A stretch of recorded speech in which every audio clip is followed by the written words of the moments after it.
ప్రజాప్రతినిధులందరికీ గ్రామాల నుంచి గ్రామాన్ని రిప్రజెంట్ చేస్తున్నటువంటి ప్రతినిధులు కానీ అట్లాగే వార్డు కార్పొరేటర్లు కానీ కోఆప్షన్ మెంబర్లు కానీ విచ్చేసినటువంటి జగన్మోహన్ రెడ్డి గారి కుటుంబ సభ్యులు కానీ పాత్రికేయ మిత్రులకి అట్లాగే మరీ ముఖ్యంగా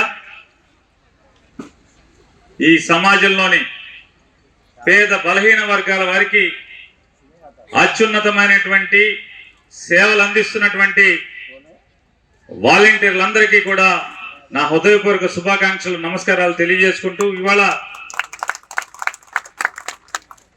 ఇవాళ ఈ నాలుగోసారి 2021 సంవత్సరంలో వాలంటీర్లు ఎవరైతే అత్యుత్తమైనటువంటి సేవలను అందిస్తుంటారో ప్రజలకి సేవలు అందించేటువంటి వారిని గుర్తించి ఇతోధికంగా వారికి పురస్కారాలు ఇవ్వాలని చెప్పని అన్నిటికంటే కూడా చంద్రుడికో నూలిపోగులాగా ఒక చిన్న శాలువా కప్పి మీరు ప్రజలకి గొప్పగా సేవ చేస్తున్నారనేటువంటి ఒక్క మంచి మాట చెప్పాలనేటువంటి ఆలోచనతో జగన్మోహన్ రెడ్డి గారు ఈ వాలంటీర్ల యొక్క సేవా పురస్కార అవార్డుల్ని పురస్కారాలని ఇవాళ నాలుగోసారిగా జరుపుతూ నిన్న ఆయన మీ అందరితో కూడా మాట్లాడటం జరిగింది మన గుంటూరు నుంచి.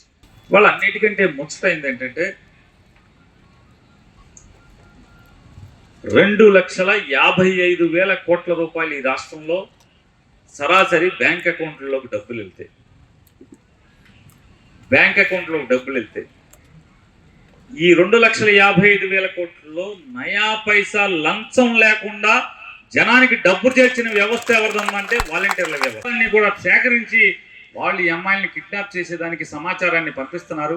వీళ్ళ అమ్మాయిలందరినీ కూడా కిడ్నాప్ చేసి అమ్మేసేస్తున్నారు అని చెప్పినటువంటి ఏం స్టార్ ఏదో చెప్తారు, పవర్ స్టారా పవర్లెస్ స్టారా.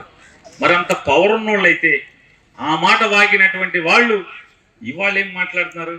అబ్బేబే అంతా తూచి నా గురించి చెడు మాట్లాడతారని. అసలు వాలంటీర్ల గురించి నేనేం మాట్లాడలేదు. అసలు వాలంటీర్లు బ్రహ్మాండం, అవసరమైతే మా ప్రభుత్వం వచ్చాక కూడా వాలంటీర్ల సంగతి జాగ్రత్తగా చూసుకునే దానికి ఆలోచన చేస్తున్నాం అని చెప్పి మాట్లాడతారు.